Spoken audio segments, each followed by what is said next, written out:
Sorry about the very slight delay to the start. We are having a few technical difficulties, which makes it even more important. Please to turn off mobile phones and electronic devices this evening. Just for the record, it's just after 6 p.m. It's 6:03 p.m. on the 24th of June, being a Thursday evening, and this is a special council meeting having been held.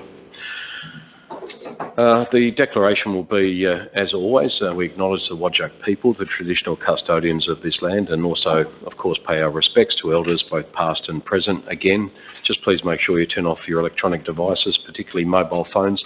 They really do make a difference to the recording system that we have here. And on that, tonight's council meeting is being recorded, and a copy of the audio recording shall be available on the city's website within 72 hours, and hopefully a little bit earlier than that. The remainder of the disclaimer can be seen on screen. Apologies, we've received none this evening. Thank you, councillors. Everybody is here. Approved leave of absence. There are none. Disclosures of interest. CEO, have we received any disclosures of interest? No, Mayor. No one has declared any interest for tonight. Thank you. Councillors, I just wanted to take a moment to publicly acknowledge the contribution of our Chief Executive Officer, Mr Arthur Chiron, to the City of Canning over this past half-decade. And I do so knowing that Arthur's tenure expires tomorrow. It finishes tomorrow, being Friday the 25th of June. And so it's a really fitting time here at his final public meeting for us as a council to commend him for the role he's played in the history of this municipality. Arthur joined us in 2016, not long after Canning had returned to a democratic representation after a period of administration, and he was tasked with guiding a group of inexperienced councillors, not young, just inexperienced, through the responsibilities and challenges that faced us. And those people included myself, Councillor Porter, Councillor Kunza, our Deputy Mayor Jesse Jacobs, and Councillor Holland, who was the Deputy Mayor at the time that Arthur was first appointed. We've been fortunate to have his leadership, his steady hand, his experience and reputation at the helm of this organisation at a time when we really did need it. And in my view, we are undoubtedly a better council and better councillors as a result. Arthur leaves us with a $34 million state football centre, now done and dusted, Metronet taking shape throughout Canning Vale, a $10 million commitment by the state government to progress the regional sports complex at Canning Vale, a terrific start, a booming local economy with a level of commercial interest which really does underpin confidence in this city as a premier destination for commerce and employment. The state government's commitment of hundreds of millions of dollars on elevated rail along the Armidale line. Arthur played a pivotal role in that lobbying for that piece of work. And new stations are going to be built at Queen's Park and in our city centre at Cannington. And of course our $100 million plus city centre project, which is really rising like the phoenix. In 5 years under his leadership, we've seen an undeniable refocus on Canning as a leading Tier 1 local government and with an enviable reputation for excellence and thought leadership. Arthur, I genuinely commend you for your commitment to the City of Canning. We are indebted to you for your passion and vision and for your contribution to this city, and that will be enduring. On behalf of my fellow councillors, our staff and senior executives, and our citizens here at the City of Canning, I do thank you wholeheartedly and wish you well in your future endeavours. Well done, mate. Thank you. Good job.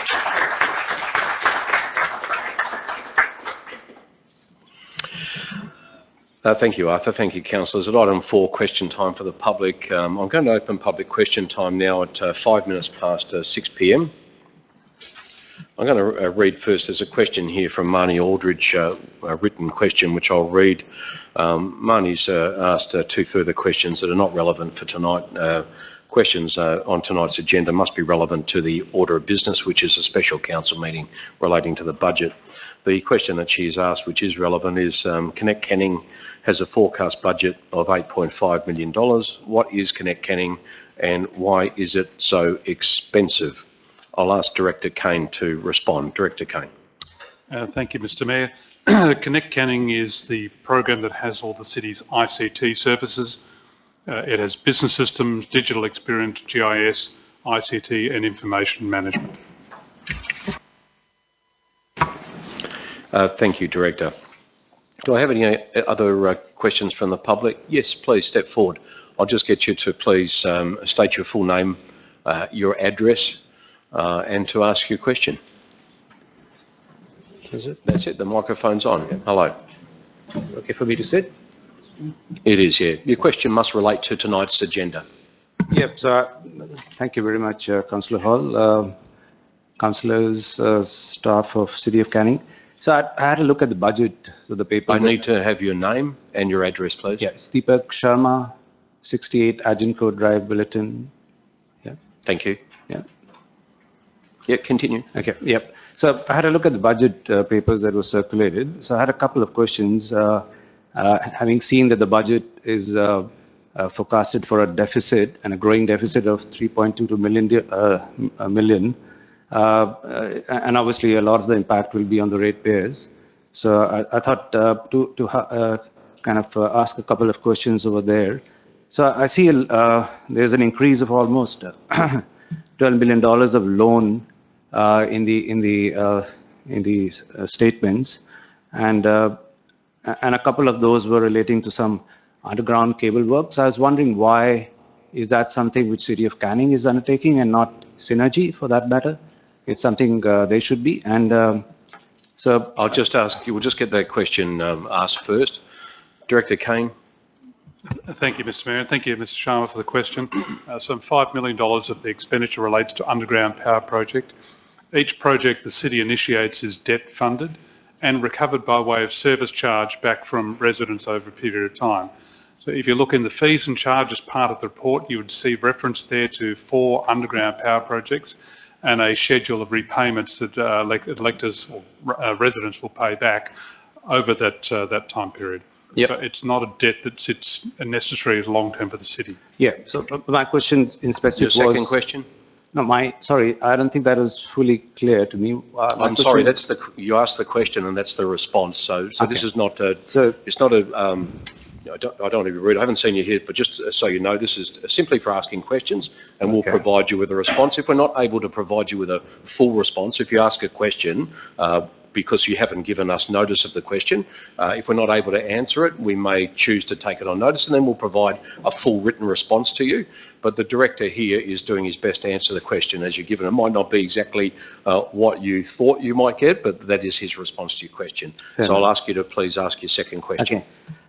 So just in continuing of what I was saying before, is why Synergy could not do that work and why we had, as City of Canning, had to take that on our books, because there is when you take a loan on our books, there I is just always have an to impact. pull you up there, I'm sorry. You can only ask a question, so we can't have you giving commentary around the question. So is that your second question? I thought you had already asked that. Why was Synergy not So I was doing leading that to the work? question, giving a background so that that question is clear.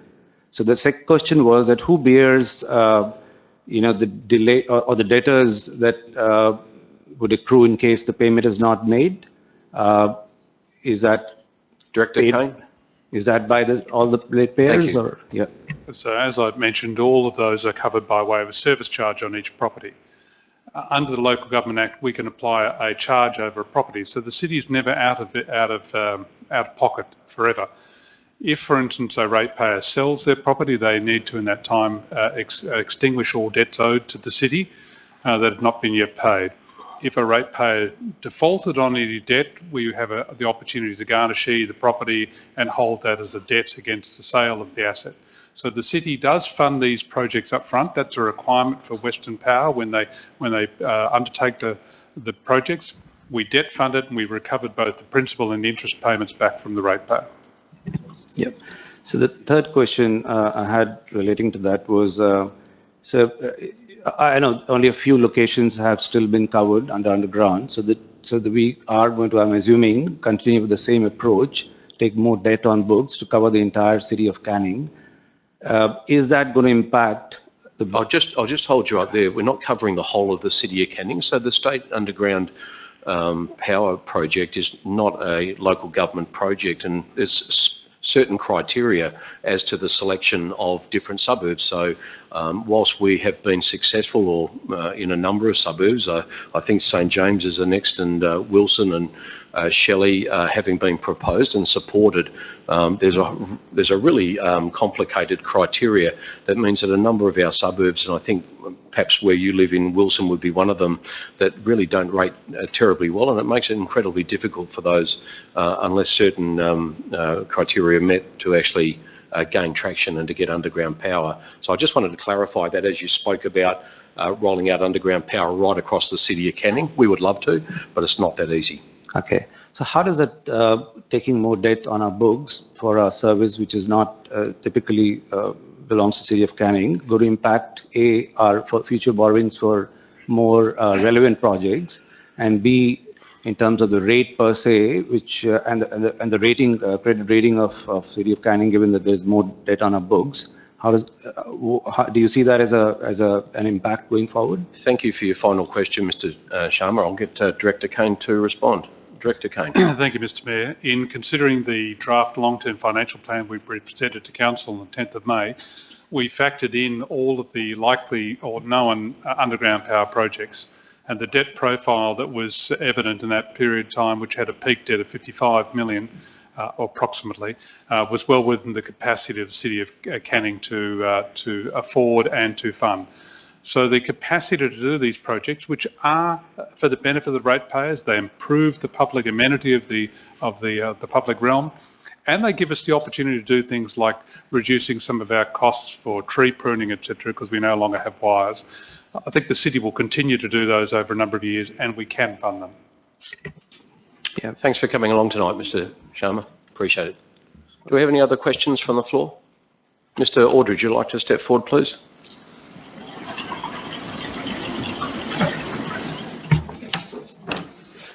Richard Aldridge, 5 Monota Avenue in Shelley. Last month, I think it was, we had the long-term financial plan moved and passed by this council, and it included initiatives to reduce expenditure. Now, I looked through the budget and it appears to me that the city's total operating expenses are budgeted to increase from 15.9 million to 126.5 million, and that's an increase of 10.6 million or 9%. I wonder how increasing it by 9% fits in with the want to achieve a 0.5 expenditure reduction for this financial year. Thank you for your first question. I think the question is what Mr. Aldridge said correct? Are we increasing operating expenditure by 9%? Director Kane. Thank you, Mr. Mayor. Unfortunately, when you look at the data, you're including then things which are the ancillary expenses, such as the underground power project. So $5 million of that increased operating expense relates specifically to delivery of underground power as a one-off expenditure this year. If you go to the attachment which has the detailed management budget in it, you would find across that references to the reduction of employee costs. You would have also found in the budget papers a comparison to the long-term financial plan and to the budget showing where we have achieved cost savings. The FTE count for this year is 5 fewer FTEs than we had last year. But bear in mind that number becomes a bit deceptive because we've actually gained 3 more grant positions. So we've cut the employees by 8 FTEs, 3 more new ones come in, but there's a net saving of the 5 on the way through. So we have achieved the $500,000 that we said we'd save in this in the first year of the long-term financial plan. That's the first of 3 years, and we have every confidence that we'll continue to deliver to achieve the other $2.5 million. Thank you. Mr. Aldridge. Yeah, I've done a little bit of benchmarking. It might have been wrong, but basically I worked out that about you've got about 6.1 per thousand staff to ratepayer ratio compared to other councils which are down near a 4.9. In other words, the City of Canning's got 24% more staff per ratepayer than other cities need to run efficiently. As the City of Canning's a large local government, shouldn't you be able to have a lower average staff to ratepayer ratio, thereby reducing our yearly operating costs? Director Kane. Thank you, Mr. Mayor, and thank you for the question. The comparison which we included in the long-term financial plan at 6.1 was based on data which was in the prior financial year against the benchmark of 4.9. In that time, we have outsourced a whole series of functions, including some from Director Bowe's area, some 10 FTEs dropping out of the organisation, as I mentioned, another 8 that have gone this year. So we are well on the path to reducing ourselves down to a level of staffing that is consistent with others. It does require us to reach a mix of insourcing and outsourcing, but also the city does have some unique services like Canning Lodge, which provide aged care services no other large local government in that benchmark group provides. There are 42 staff contained in that facility. So when you remove some of these anomalies out, the number of 6.1 is actually is lower, quite significantly lower, and we have the intent to come back down to as close as possible to that average of 4.9. Thank you. Good question. Mr. Aldridge. My third question is, again, from the budget, it looks like the city's rates revenue is rising from 68.5 to 73.6 million, which is an increase in the income for the city from rates of about 7.4%. I suppose my question is, how does the city manage to achieve a 7.4% increase in rates revenue when you appear to publicly be stating that rates are only going to increase by 4.5%? I'll ask you to comment on that final question from Mr. Aldridge. Thank you, Director Kane. Thank you. Mr. Aldridge, the comparisons are statistics. If you take the movement in the rate and the dollar, the movement in the rate and dollar is around 4.5%. If you start looking at an overall uplift in revenue, which includes both growth and also the number of properties, you can get a different percentage. So we have had an increase in revenue, as you said, of around the $7 million mark for rates being spread between both the residential and the commercial, and including the interim rates. So that movement in rating revenue, and you'd note we'd still have an operating deficit this year, it's a deficit year budget, is consistent with what we forecasted a long-term financial plan and is one of a 3-step movement over the next 3 years. Thanks very much, Mr. Can I clarify? Okay. Yeah, so if your rates, revenue is increasing by 7.4%, doesn't that mean that the average ratepayer is going to be paying 7.4% more? Director, would you mind just clarifying that final point? Thank you, Mr. Mayor. No, that's not right. Now, this is the problem with when you're looking at averages off the base. So you're moving a quantum of revenue rather than the individual rates. So the individual rate is not moving by 7.4%. Your quantum of revenue might move up, but it's made up of a variety of factors. In this case, the removal of the concession from the payment, as well as the elements relating to interim rates. If you'd like afterwards, I'm happy to go through it with you and just show you how the numbers move. It's complicated. Thanks. Okay, no problems. But that concession, to be honest with you, was just a freezing of rates last year. So we're just copying what we were told was going to be frozen last year this year. Thank you very much. Thanks for coming. Are there any other questions from the public gallery before we close public question time? Thank you. We'll close it now. It's nearly 20 minutes past 6. Thank you very much. We'll move on to item 5, which is the receiving of petitions, presentations and deputations. At item 5.1, petitions, there are none. Item 5.2, presentations, there are none. And at item 5.3, there are also none. We move along to the order of business tonight, which is our first report. The responsible officer at item 6.1 is Director Stephen Kane, the Director of Canning Corporate and Commercial. The report is CC 032 of 21. The title of that report being the 2021-2022 fees and charges. Can I have a mover, please, for that item? We have our Deputy Mayor. Thank you, Deputy Mayor Jacobs, and a seconder, please. Councillor Holland. Deputy Mayor.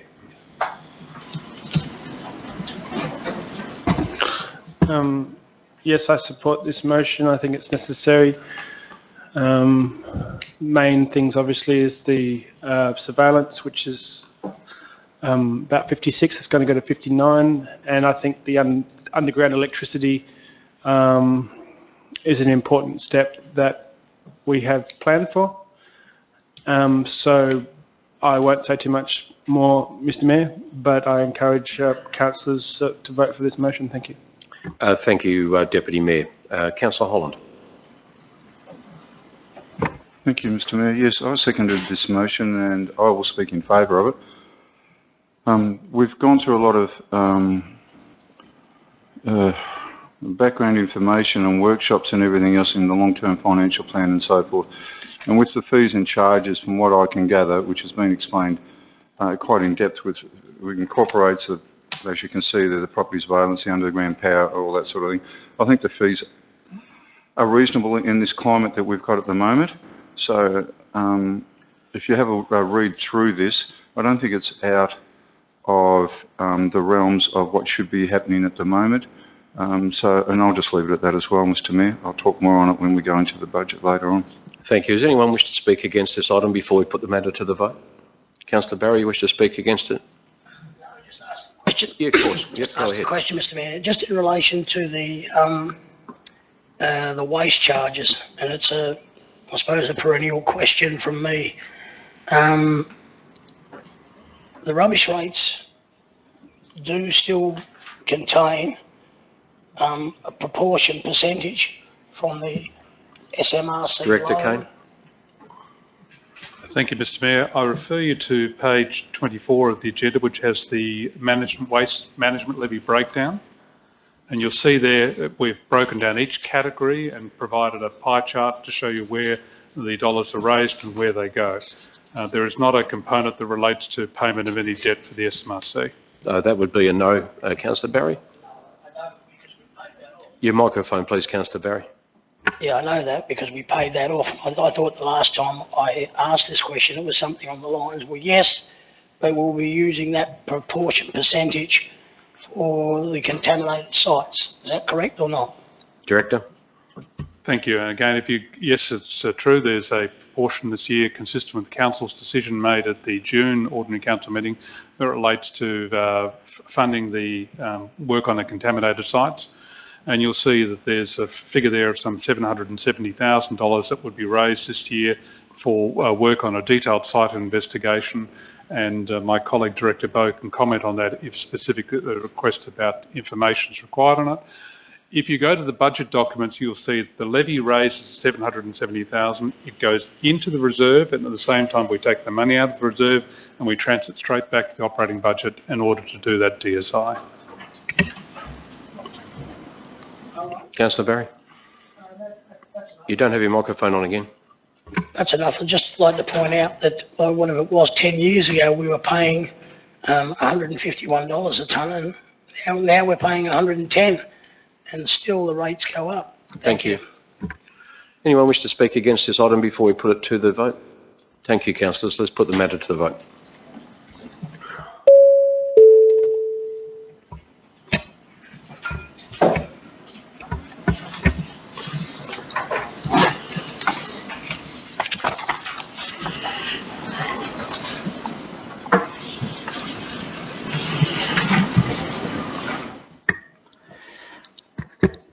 Motion CC-032-21, 2122 fees and charges was carried unanimously, 11 in favour. Thank you, councillors. The matter's been carried unanimously, as you heard. We move on to CC-034 of 21, the title of that being the 2021-2022 annual budget. The officer's recommendation, which is a lengthy one, parts 1 through to 12 on screen, and also appear on page 26 of tonight's agenda. Can I have a mover, please, for that item? Councillor Ponaturai, and a seconder? Councillor Holland. Thank you, Councillor Holland. Councillor Ponaturai. Thank you, Mr. Mayor. And we had a bit of a bumpy road, but we have just come to the bit of a better solution now with the 21-22 budget. Which is to say, look after the pennies and the pounds will look after themselves. Monitoring the budget is important to ensure that the financial, operational and capital plans that were developed and approved for implementation as part of the budget processes are being implemented. I also would like to say the cash flow is very important. We always say cash is the king. While the implications of the COVID-19 pandemic remain uncertain, now more than ever, we need to write management information. So monitoring our performance against clearly defined financial and non-financial indicators is very important right now. So rate is our main revenue item in our budget, and that is the main revenue for us in a local government organization. A rate increase of this magnitude is the last thing that I'm speaking for the annual budget. A rate increase of this magnitude is the last thing that we as a council wanted. However, it is necessary in order for us to continue to provide the services to the people of Canning that we currently provide and to provide financial stability to the city. We must undertake to manage the city's finances prudently and rigorously to ensure a minimum waste and the maximum efficiency of use of ratepayers' funds. And that is why we have been elected and we are here. I am prepared to support this budget with the proviso that financial reporting and controls that I have already discussed with the interim CEO, Director Kane, are instituted. So for the record, the interim CEO has stated that the intent that with the new financial year is to include a simple statement after reflecting on all income and expenditures elements with some new graphs to be added so that the budget is on track or not. And also that under the CapEx, there's a capital projects summary, we will be including a table that categorizes projects values greater than 100,000 or greater 0.5 million, etc. with the number in each category, dollar spent and percentage of projects with expenditure, which will give us a physical progress of each project. So this combined with the graph showing budget expenditure and commitments will give us a picture as to whether the CapEx is being delivered. So I expect to see with this Director, Interim CEO, Stephen Kane, and I expect to see a one-page summary in the monthly financial reports. I would like to thank the staff and management in preparation of this budget, and special thanks to those councillors who have actively contributed their views and ideas, which is very important to hear all of our opinions in this chamber and our views in a democratic process. And on that note, I would like to accept and to support this budget, and I would like to hear from others. Thank you. Councillor Holland. Thank you, Mr. Mayor. First of all, I'd like to put forward an amendment, please. I understand governance has got this. I've got it here in front of me. And I'd like to commend you for working with the city on that. I know you've been dealing with Director Kane himself on this. It's been suggested to me that this can be put through as a minor amendment, that it's actually supported by staff, so I have no issue with doing so. You wish to move your amendment? I think it's on screen now, is it? The amendment is to change part 6 of the instalment. Sorry, I'll just get that on screen.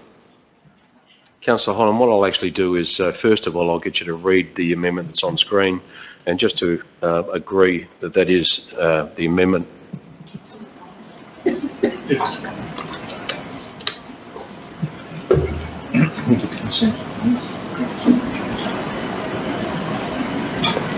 Do you want me to read it out, or was just going to read it? Are you happy with that as it sits? Councillor Holland, I'm proposing with the consent of the mover, who is Councillor Ponaturai, and with you as a seconder. If Councillor Ponaturai has no objection to that minor amendment, I will allow that to be put through as a minor amendment. I have no objection. Thank you. Thank you very much, Councillor. That will then amend the substantive motion. Councillor Holland, I accept it as a minor amendment. And the substantive motion will now read as per the amendment. So I'll just give staff a moment to catch up.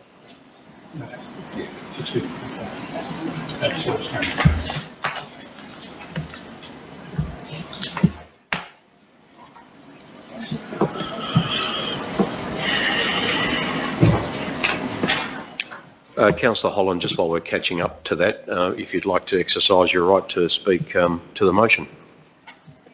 Yes, thank you very much, Mr. Mayor. I support the proposal to accept the budget. I agree with quite a lot of what Councillor Ponaturai said. Yes, I would like to have a monthly one-page report as well. I think that's a good thing, so that we're kept abreast of everything that's going on as well. I think that it's not a bad thing to happen at all. One thing with the increase in rates, I can tell you that I'm not happy to be doing that at all. And there's amount, especially when you annualise the rates and how much it's going to be.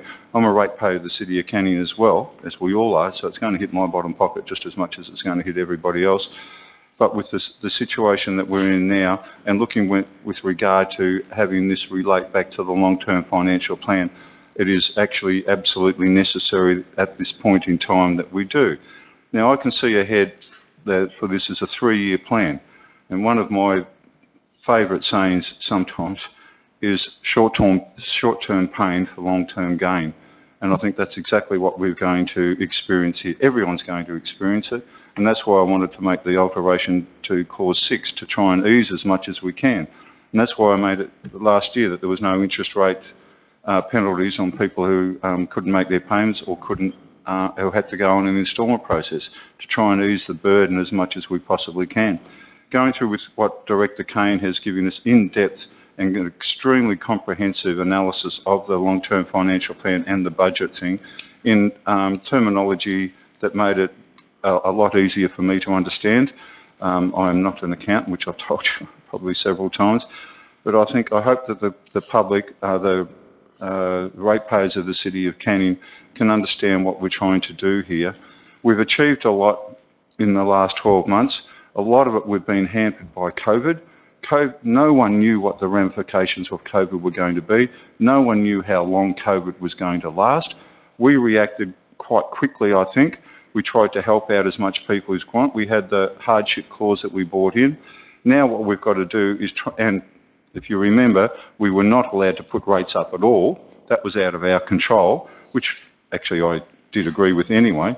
But now we've just got to try and scrape back and get us back onto an even keel. COVID has hurt every single household probably in Australia, let alone here in Canning. It's hurt some people more than others. It's hurt some of the small businesses extremely hard. It's hurt some people who are self-employed extremely hard. Some people have been lucky it hasn't affected at all. So we've got to take in the whole gamut of everybody that's a ratepayer in the City of Canning and try and work out holistically what is the best option here. And I thoroughly think at this point in time, this is. In 3 years' time, or 12 months' time, we will do another budget. We will rationalise that with the long-term financial plan again. Heaven help us if we have another COVID thing, then the long-term financial plan, the budget will have to be redone again. Obviously, the same as it had to before, because we lost income. There's no doubt about it, just the same as everybody else did. We've got to try and reset, as it were, to the new normal, as it were. And the new normal also means financially. What we've got to do is what I do at home. I can't go out and buy a Rolls Royce because I haven't got enough money to buy a Rolls Royce. I can't go out and buy a brand new car because I haven't got enough money. So I've got to work in with my own budget. And that's what the City of Canning from now on will try to do as well. And I've mentioned this to the directors before. If the council has asked for something and we haven't got the money, then we don't do it. It's as simple as that. I can't have my new bench that I wanted around the park because if that was the case. And I think the way we're doing this budget here is quite responsible to achieve those goals which we need to do, which is living within our means and trying to recoup the losses of COVID, which was no one's fault, but it hurt everybody. And as responsible councillors, we've got to address it, we've got to work with it, we've got to work around it and come up with some sort of solution to assist us with what the ramifications of COVID partly were for us. So I would urge everybody here to adopt this budget. It's the best I believe we can do at the moment. People say, well, we're going to have an increase in rates here. Unfortunately, we are. It's a truism. That's the fact of the life at this present point in time, unfortunately. And we try to give that first instalment, second instalment, third instalment, fourth instalment fund to help as many people as we can. I've used it before. I'm not sure whether anybody else has, but we try to assist anyone who's got. I've got about 20 seconds. No, you're over. Over. Done. I'll quit. Thank you. You okay with that? Thank you. Councillor Holland, I'll just, for the sake of the recording, I'll actually read the amendment that had been put, only because it changes slightly the substantive motion. The recommendation has changed now to, at item 6, it will read pursuant to section 6.45 of the Local Government Act 1995, the council adopts an instalment interest rate of 2.5. It was formerly in the printed agenda tonight, 3.25, and it's now 2.5, GST free, and sets due dates for the payment of rates as follows. So that change for the purpose of the recording is from 3.25% to 2.5%. Do we have anyone wishing to speak against the annual budget? Councillor Barry, you wish to speak against the annual budget? Yeah, I do. Thanks, Mr. Mayor. Yep, go ahead.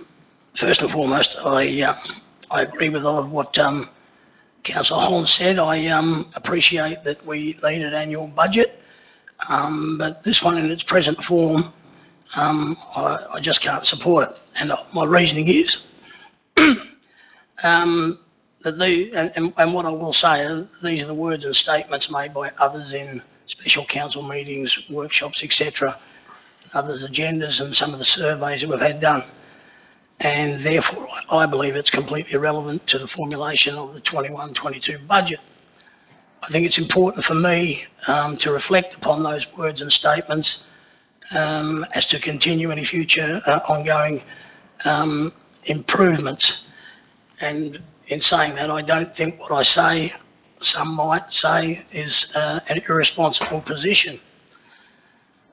Now, I suppose first and foremost, and I know we're not playing the blame game, but somehow this goes back, the formulation goes back to a period of some 10 years and what we might call some errant decisions. Well, basically there was 3 years under commissioners. Virtually the admin, basically whatever they wanted, the commissioners were pretty much compliant. 2015 there was a new council which was relatively inexperienced. In 2017 there was a new community plan, etc. And that's over those 3 years. Which basically we were told now, or in the recent past, which contradicted those 3 years. And I mean, I went back and had a look at the 2017 and 2018 and the 2019 CEO's preamble to the budgets, and each one it's a glowing reference to the budget that we did have and how they were guided by the parameters of the 10-year long-term financial plan. And we're ensuring that ratepayers were getting the best value for their money, etc., etc. And I'm quite astounded that, you know, we've found contrary to that in the lead up and the formulation of this plan. Basically, we know that there was basically a COVID, and there was attendant losses incurred with that COVID lockdown and a rate freeze initiated by the state government. Every council was affected similarly. But to the ratepayers' credit and the very firm restrictions of the McGowan government, and our ratepayers were equal or better than previous in their repayments. And we must thank them for that, because they basically got us through it. So getting back to the previous years, if there were errant decisions, financial, made within that time, why in those three? I would ask, excuse me, why in those 3 years they were not picked up by internal or external audits, particularly the OAG, who I believe did alert the city in their 2017-18 audit of their concern relating to financial health indicators and material matters indicating significant adverse trends in the financials of the city. And you can refer to point 19 of the special council meeting of the 10th of May 2021. I must say this is the first time I recall that being stated to elected members in any deliberations. Some might say it was ignored. Why wasn't it addressed? And if it was addressed, how can it be substantiated once again? And in after 3 budgets, and after that statement, it was alleged we were basically had ignored those warnings in those 3 budgets.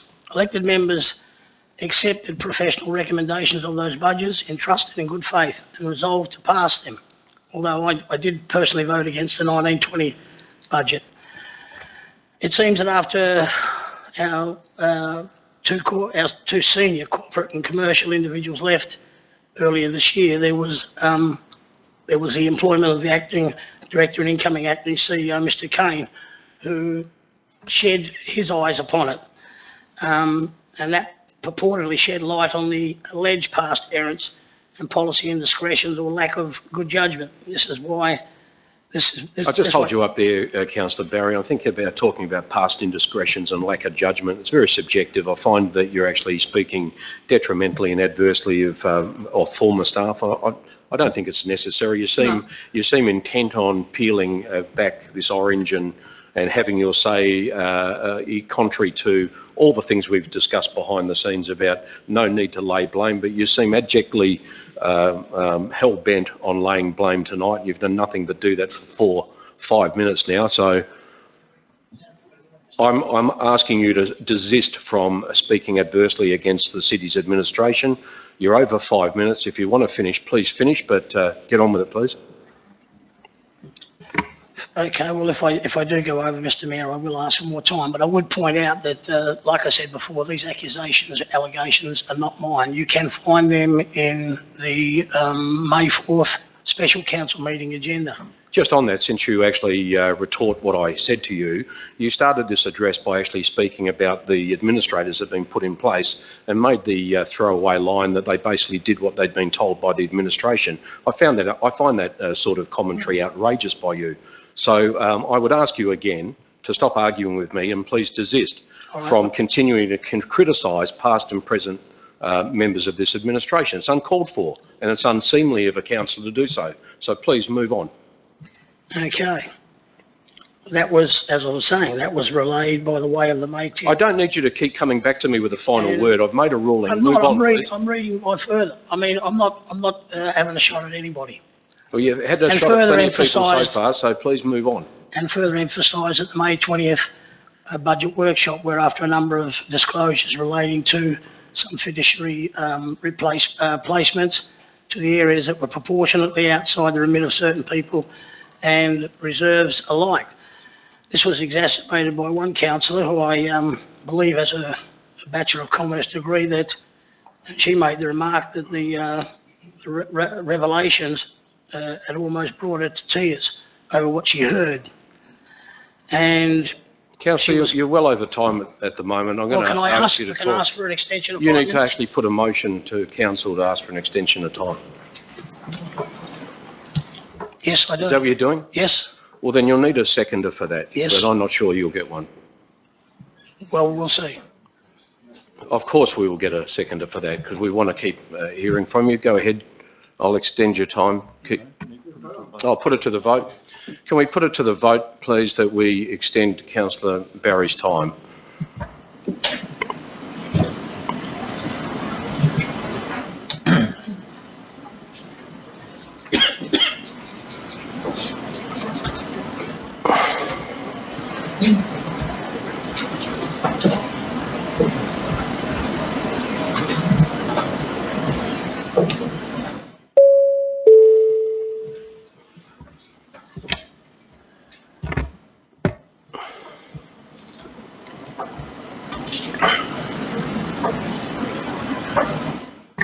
The motion to extend Councillor Barry's speaking time was carried 9 in favour, 2 against. Those against being the Mayor and Councillor Spencer Teo. Councillor Barry, continue. I'd like you to turn your microphone on. Okay, so first of all, I'd like to thank my fellow elected members for giving me the benefit of an extra 5 minutes. And I'll carry on. Once again, EMs had passed budgets in budget recommendations on trusted in good faith, and only oversight was through internal and external of the OAG and to highlight any significant discrepancies. So in essence, the council has only been made aware of the nature of some of these recent allegations with a brief introductory reference in the monthly finances of the March OCM, and that was, I believe, the $4.9 million deficit that was going to blow out to $10 million. In hindsight, it seems to me, at least, that too many unbudgeted items, particularly land purchases, maybe the WABA $3 million loan amongst other things, have contributed to the, and they were unbudgeted, as I said, that may have contributed to any past failures. I cannot sit in judgment on the budget as it is predicated on what seems to be allegations, and some may call it errant judgment, some may call it poor governance. The ratepayers should not be held accountable for this and any shortfall because of COVID, both now and into the future, or at least given a reasonable time to adapt to the changes. We just can't be told that neighbouring councils pay more, and in saying that, we must contribute the same. And this seems to be what we are about. Do I have an alternate budget? No, I don't, and it's not my job, because I'm not a financial person. I just ask questions on behalf of the ratepayers and scrutiny. I know that apart from the interaction of the long-term financial plan and budget workshops, the only change so far that I've seen, apart from Councillor Holland's amendment, was the retention of 130k for the Muddy Hands Festival. As I said in the start of the present form, this budget in its present form, and the reasons outlined in the previous meetings, I cannot support the budget as it seems collectively to finance unfunded plans and strategies of the past, which obviously did not have feasibility studies on them, or they would be suitably funded. Something like 10, I think there are in total, with a price tag of some $63 million. And I believe you must have a feasibility study. I know we had people in here the other week saying, no, let's not have a feasibility study, we've got to get this done. Well, that's not the way it works in any level of government. Strategic Community Plan, which informs the budget. We don't have a review finished plan or a complete asset management plan, both of which should inform the annual budget, along with the corporate business plan. Even the chap, I think Mr. Godwin from More Australia, who provided a scope of works for the long-term financial plan, said in their submission that were based on comparative studies of neighbouring council at the end of the financial year for June 21, which was a COVID year, so I'm not quite sure whether he did any further work than that. This basically says that if we raise X amount of money to funds all the unfounded projects and plans, will it work? Of course it will. We can't print money, but we have a captive audience in the ratepayers.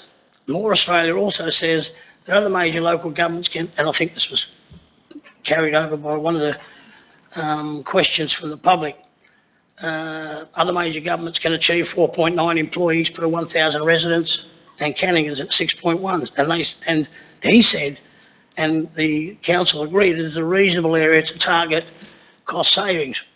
Further to that, Mr. Godwin says that the city's asset management plan are not fully mature and previously not informed the long-term financial plan with detailed information that would assist in the strategic decisions making. This has been a concern in the past, this asset management, in performance reviews. And finally, as a last point, Mr. Godwin points out that cost savings of $3 million per year that were detailed or are not detailed, and so he doesn't say they can be achieved. So thank you for your forbearance, but once again, I don't think it's reasonable for me to have a voice of dissent, and I thank you for that time. Does anyone else wish to speak for the motion? Councillor Sabiri. Thank you. First of all, I'd want to thank Director Kane for his efforts in bringing this budget together. This year was one of the first years of my roles as a councillor that the budget has been explained and laid out in a way that made it very comprehensible. I've even gone back and listened to the audio record of the budget workshop and sessions.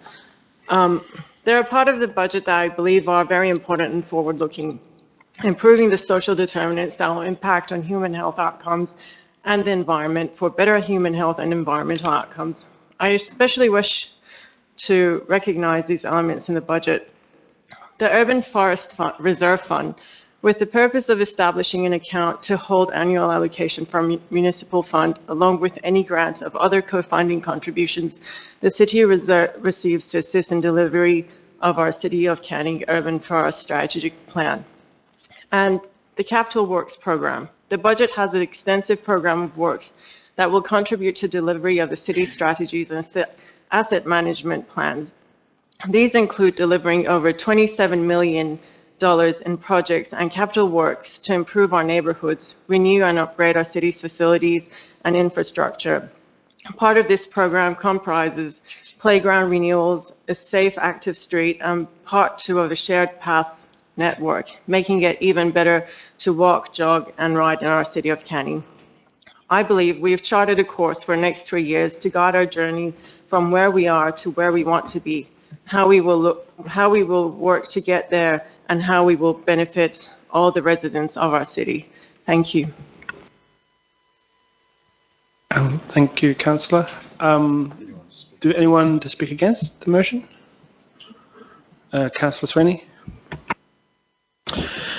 Yeah, thank you, Deputy Mayor. A lot's going on here tonight, but I, like Councillor Barry, I actually want to speak against the motion, but for a few different reasons. Basically because I think there is a better way. And I think when people open up their rate notices and find that they've had an increase, the first thing that comes to mind with everybody is, well, what am I getting for my money? And I don't think we can answer that to too many people. But I do think there is a better way. It's certainly not the ratepayers' fault that the city finds itself in the position that it is at the moment. And if we're going to address our financial liabilities together, then I think that the responsibility for the recovery effort should be shared and not just left to the ratepayers to sort it out. I think a fairer approach is to take more of a systematic view across all the city's costs, highlight opportunities to reduce our internal costs before we hit the ratepayers for a rate rise. Firstly, I would like to see an alternative budgetary model to reflect a more shared responsibility to get us back to an operating surplus. I think the present budget proposal contains insufficient information and strategies relating to an internal cost reduction, identifying opportunities to control costs, reel in expenditure, reduce payroll, or ways to improve our efficiencies. I also believe we should be showing a stronger support and commitment to supporting local businesses. We should be looking at ways to stimulate and not shrink our local businesses. I don't understand why the city continues to contract work outside the city of Canning when the same services can be supplied by local businesses to stimulate the economy, and that's just one example that I've picked up. And I believe this should be a key strategy moving forward and a key strategy in the budget. Secondly, and it's already been mentioned about COVID-19, but COVID-19 is not going away.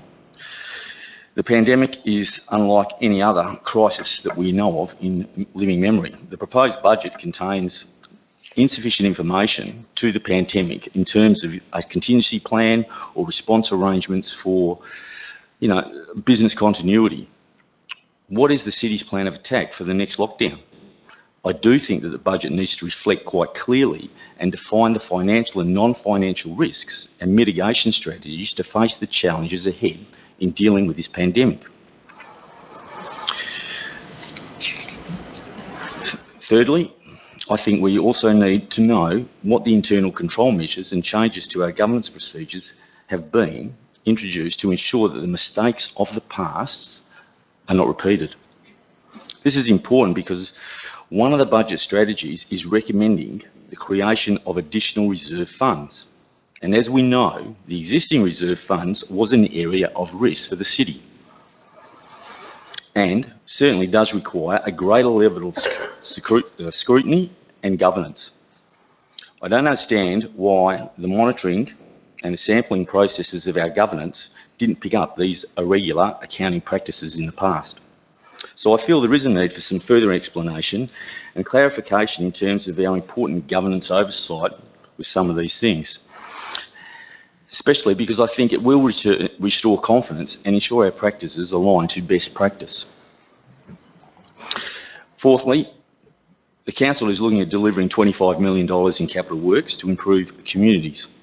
And I'm going to speak about Canning Vale because I think for many, many years, Canning Vale, my community, has been overlooked. And I don't get too many opportunities to speak about Canning Vale, so I'm going to do it right now. I do feel like I need to advocate very strongly for Canning Vale. The city has been collecting millions of dollars from these people in Canning Vale, the residents, and investing it in other communities and suburbs for decades. Canning Vale hosts the second largest community in the city and pays double the rates of any other suburb, but has just one single community facility. And I don't think this is very fair. Residents from other suburbs in the City of Canning are provided with multiple community facilities and sporting grounds from leisureplex, swimming pools, gyms, basketball arenas, football stadiums, athletic tracks, skate parks, youth centres, multicultural facilities and libraries. Canning Vale doesn't even have a library. It has one single football oval situated on the outskirts of the suburb, not ideally located and not accessible by public transport. Community reinvestment in Canning Vale is long overdue and should be prioritised in future budgetary considerations. And finally, I think that we do need to be very careful when we apply a blanket approach to increasing the prices across a lot of our facilities. I'll just ask you to wind up, Councillor. You just over 30 seconds, if I can, please, Mr Mayor. It isn't clear why, to me, the City has been selective in this process, where increases in charges have been applied to some cost centres and not others. There is a particular concern with a few of these things, but I've thought about it and I'm not prepared to raise them right now, because I think if I did, some of these things may be taken the wrong way, and I think when I sit back and look at it, I think it would do more harm than good. But I do intend to speak to Director Kane about some of the things that I have identified out of sessions to try and get some further clarification. So, councillors, summing up, for these reasons, I currently support the officer's recommendation at the moment. Thank you, Councillor Sweet. Does anyone else wish to speak before we put the matter back to Councillor Ponnatura to close? Councillor Spencer-Teo. Thank you, Mr Mayor. I'd like to speak in support of the officer's recommendation. Taking in a lot of what's been said tonight, I'd love to sit here and rebut it all, but we've been there and we've done that. I'd also like to state on the record and to remind people that we do still have our financial hardship policy in place, and if any ratepayer out there is struggling, I encourage them to apply for that. I would like to address the comments made in respect to administration being responsible for this. Although I've only been on council for a very short time, I believe it's the council who adopts the budget. I believe it's up to us to scrutinise it, as we are tonight. It's our decision that's contributed to the position we're in today. And like I've said before, and I agree with Councillor Holland 100%, a small increase over 3 years is going to go a very long way. And it's proven here that it's going to fix years worth of deficits. So I'm in full support. Thank you. Thank you. Anyone else wish to speak against it? Councillor Deputy Mayor, you'd like to speak in favour of it? Go ahead. I wrote a few notes, so Mr Mayor, I'll go through them. I don't anticipate it being very long. Essentially what it boils down to is a decision on taxation, and taxation is just not a very popular word.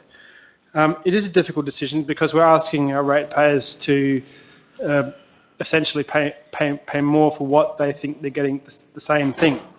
It sort of begs me, then I made the thinking of what is taxation. I think taxation in its essence is an investment in the common good, and it's an investment in a community. I sort of thought of it this way: we can't change the past, so whatever's happened, previous to this budget has effectively, the only thing that we can change in the past is the perception of the past. So that's really, we just leave that. The present is really the only thing that we have control over. Again, the future is a relative concept. It's an hour, it's a day, it's a year, it's a decade ahead. And we have no political control of the decisions of the future council. All we can do is, in this moment, make the best decision that we think, and we might not know it is the best decision, or we might have all the information, but we just need to make the best decision. And it's an imperfect information set where we just have to do the best we can. So in short, I mean, I know sometimes I do analogies, and this is an analogy too, Mr. Mayor. I've written it down, so hopefully it's better than when I first came to council. I had some pretty random analogies, and I've sort of worked on it. I remember the Mayor saying, your analogies, you need work on them, so I've worked on it a bit. I've got a Tesla Powerwall at home. It's a battery system. And what it does is that it has a storm warning function. And so if it says, okay, I think the weather's going to be bad, I think there's going to be a storm, I think the solar's not going to be so good, what does it do? It draws as much power as it can up to 100%. And that's a backup function of effectively my house. So why have I said that? Well, I think that I hear the arguments that we don't know what the pandemic's going to happen. We don't know the economic situation. We don't know, lots of things. I mean, pandemic, economic, war, there's a whole heap of stuff. So my thinking is that to be able to respond, we in essence need to have a capability. And so I think that, and hopefully if we do have some capability, we can also reinvest in areas that, I know Councillor Sweeney spoke about Canning Vale, and hopefully that's something that we can do. So I've looked at the budget. Look, it is an increase. When I ran for mayor 2 years ago, I said freeze rates, and people said, "Oh, congratulations, you've frozen rates." I said, "Oh, no, that was a McGowan government directive." So when I look at the money, everything's rising. So I think, for example, street lights are going up by 9%. So if we don't grow, we essentially go back. So it is a rise, and if people are having trouble with it, please contact the city. As Councillor Holland said, we're all rate payers, and I don't like paying extra rates as much as anybody else does. But taxation is that it's investment in the common good. So I hope that we can use this 3-year plan, and I commend the Director Kane for this plan. We have to push through this, and I hope that it puts us into a very good financial position in the future where we can be free of a deficit and be able to really excel. And we have been excelling, but we can always do better. But in the current situation, councillors, I don't think we have much choice but to approve the budget. I haven't heard of any alternative solutions. And you can tell me a problem, but you need to have a solution. And this is the only solution that I can see tonight. Thank you. Thank you. Unless we have anybody speaking against it, Councillor Bain? A quick question, if I may, Mr Mayor, before I speak in favour of the motion. Just referring to page 84 of the large attachments, there's $3,000 been allocated in the 21-22 with this proposed budget for clothing expenses for councillors. Is that correct? Clothing expenses. Councillor Kane. Councillor Kane. Director Kane. Oh, thank you, Mr Mayor. I've gone from being doctor to councillor to Director. Director. No, there's nothing where is any clothing allowance in there for the councillors. It's certainly not an entitlement under the Local Government Act. I'm happy to look afterward to Councillor Bain at the item, but we would not be spending money on councillors' clothing. As a resolution of council. So yeah, that's right. That's what I thought. That's why I was querying the $3,000 that's been allocated. Okay. Did you want to speak? Did you? Yes, thank you, Mr Mayor. So I'll be voting in favour of this budget, and in turn securing the long-term financial sustainability of the city and restoring its financial position. This budget will see significant funds invested back into the city to renew its infrastructure and sustain its service delivery. It works to establish certainty when facilities can be upgraded and enables the council to create plans and strategies and be able to see them through. It will provide the funds to carry out projects they have been committed to, such as the Ken Street Weir and Shirley Beach Park master plans, the Warang Park upgrade and the play provision and urban forest strategies. It's a financially responsible budget with the city finding efficiency, savings and maintaining the hardship policy while setting a course to bring the overall budget back to surplus in the near future. Thank you. Thank you very much, Councillor, for that. Councillor Kunze, you had your hands up. Do you have a question? No, I'd like to speak in favour of the motion, Mr Mayor. Look, I recognise like most councillors have said, that no one wants to increase the rates, but as decision makers, we need to make decisions that are in the best interest of the entire community. I mean, the fact is we're easily one of the lowest rating councils in Perth. This is great for residents, but we have to ensure that we live in a community that we enjoy and the infrastructure needs to be at an appropriate level. Now, we asked the question many years ago what people thought about when they heard Canning, and we're still working that out. But I can tell you, I never hear someone say, well, if you want a great playground, go to Canning. If we speak about environment, it's often about how we rate lowly in terms of our tree canopy cover. How many sporting clubs lament that they don't have sufficient lighting or that their change rooms are tired, including in Councillor Sweeney's Canning Vale.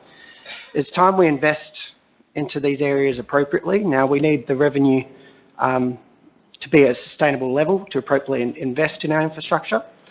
I mean, Councillor Sweeney wants to know where the money's going. I mean, we're going to invest over the next few years almost $7 million to improve our playgrounds, $11 million into upgrading and renewing our cycling and walking paths.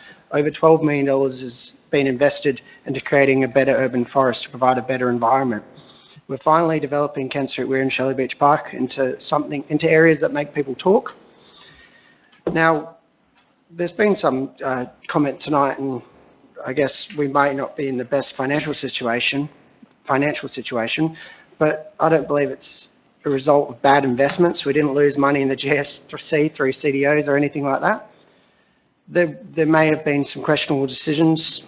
We speak about a few of them under administration, but the reality is the city has constantly tried to keep rates as low as possible, that it hasn't invested into the infrastructure that the community expects. It's not as though these rate increases are to cover financial losses or fund a ballooning organisation. In fact, as the Director Kane has mentioned a number of times, the city is finding efficiencies worth millions, an efficiency process that we went through a number of years ago as well. So I endorse the budget. I am quite pleased that we're looking at a number of areas that have been underfunded. I mean, I don't know if we need a feasibility study to look at whether we should be funding playgrounds appropriately, or the urban forest strategy, or into the Queen's Park revitalisation plan. I mean, these are things that have been long-term discussed, and I guess we should be providing the infrastructure that people expect. And so, I mean, like a number of you, there's some aspects I don't necessarily agree with, but with a product that is as big as the budget, I mean, you have to accept that you can't agree on everything.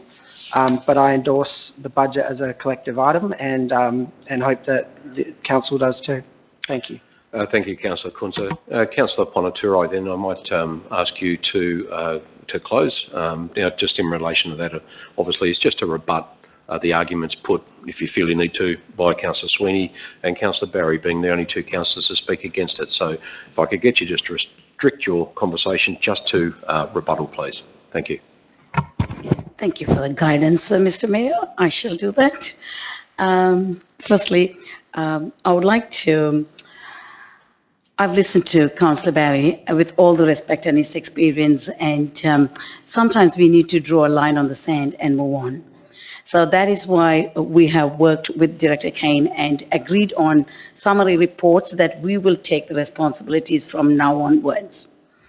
And I did hear about him making comments about the internal and external audit reports and OIG not picking up some of our deficit errors and other financial errors. And so let's talk and introduce some right systems controls in place in the part of the audit committee or in the council as such.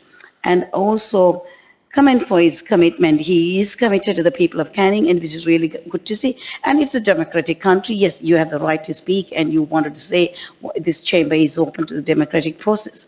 But sometimes you did mention about the strategic community plan, which is existing 2017 to 27, and I'm sure that will go over, that will be gone, and then we'll probably be doing the 21-31 soon. So hopefully with all that and the new budget, we will be in a better position to have our Canning community in a better place.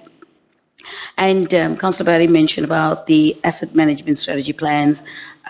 Yes, only about probably a month ago, we had the new asset management strategy plan is been briefed to us, and I hope those plans will be implemented soon. And let's follow up with the director some of these lists, and we'll probably make it, and I'll probably happy to be working closely as well. And I agree this will assist in decision making, better decision making, once we have a better asset strategy management plan, which will also help us to see where our depreciation on assets and reserve management are allocated.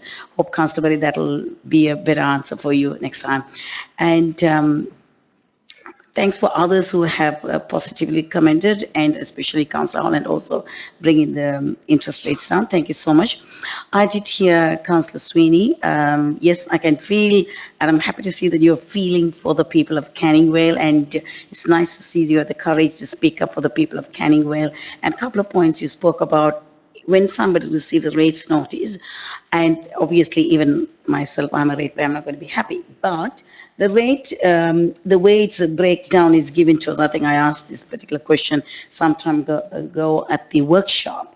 So 72% plus 74, 84% of the people will be paying $11 to $50 more, or $51 to $75. And about 7.4% of our 34,378 dwellings will be paying 101 to 200 or 201 to 300, that bracket. If any of them have any hardship in paying that, we should encourage them to talk to people and not to feel shy about it or not to feel shame about it. So I'm sure we will work with our comm strategy and marketing team and Director Kane or interim CEO to work on those plans and encourage our community to reach out to us if they have a problem. Yes, you spoke about, Councillor Sweeney, you spoke about we need more support for local businesses. I know you're a business owner and you want to stimulate the economy and not to see it's dying or we're not done. I'm sure we could still encourage and request to have more workshops, how the small business in Canning can take place or can be actively get involved in the tender process within the city of Canning. How do they become in the purchase order or the part of the supply in our list? So we need to regularly speak this item with the directors and interim CEOs. So let's take the responsible and drive that. I also heard you making a comment about the second largest suburb and double the rates we're paying, but not good public transport. Maybe, but I'm hopefully the Metronet by the state government hopefully brings some train services that might help people to travel better. And I love trains, and I hope we will be able to travel better on the Metronet, and which has got a very good connections too. 30 seconds, Councillor. Okay, thank you. And with all that said, and we have heard everyone's feelings, Councillor Kunsa, Councillor Bain, and Councillor Saberi, and Deputy Mayor all spoke and positively, and yes, we do understand. So let's own this budget and take responsibility of our own community and implement, help the good financial governance, and let's keep discussing this continuously, and let's maintain the transparency and with the directors and the interim CEO. So let's be the champions ourselves who are elected members, who the people trusted us, and that's my challenge going to be. And thank you so much. Thank you, Councillor Ponaturai, for closing debate. Let's put the matter to the vote.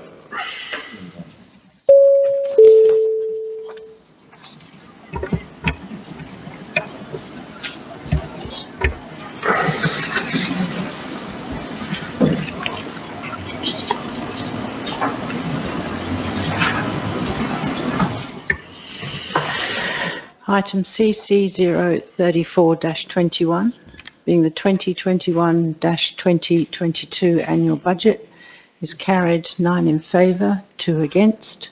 Those against being Councillor Barry and Councillor Sweeney. So it's carried by absolute majority.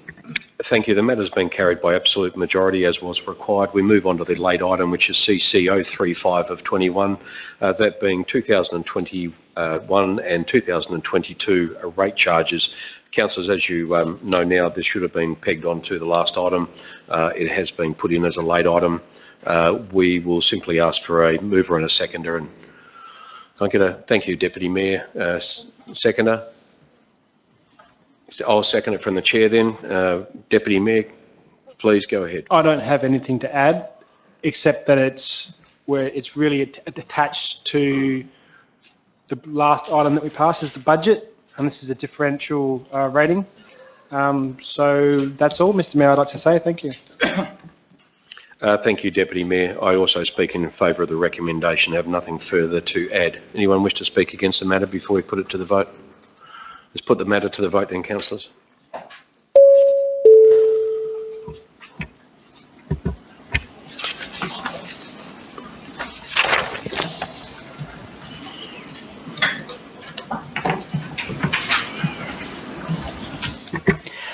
Item CC 035-21, being the 2021-22 rate charges, was carried 10 in favour, 1 against. Those against being Councillor Barry.